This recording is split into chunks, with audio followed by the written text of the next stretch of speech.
مرتضى منصور بيقول إذا تعاقد الأهلي مع كهرباء همضي فرقة الأهلي كلها تاني يوم. الأهلي تعاقد مع كهرباء ولم يحدث أي شيء.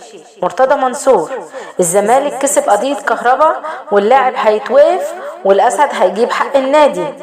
كهرباء بيلعب مع الأهلي وبيتسبب في صعودهم في بطولة أفريقيا ولا حصل أي حاجة. مرتضى منصور يا جمهور الزمالك انت زعلان ليه؟ هل الخطيب فاز بالدوري والكاس وبطولة أفريقيا؟ الأهلي متصدر الدوري بفارق كبير وفي ربع نهائي دوري أبطال أفريقيا وفي نهائي كأس أمام بيراميدز. مرتضى منصور تجديد بن شرقي تاني يوم فوزي بالانتخابات. أشرف بن شرقي يرحل في نهاية الموسم ويتعاقد مع الجزيرة الإماراتي.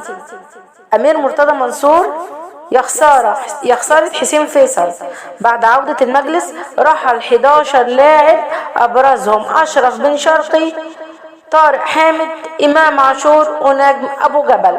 مرتضى منصور أمير عامل صفقات فشخ. الزمالك يودع دوري أبطال أفريقيا وكاس مصر ويخسر السوبر المصري ويقبع في المركز السابع في الدوري. فن الإدارة والضحك على عقول الجماهير. أفيقوا يا زملكاوية يرحمكم الله.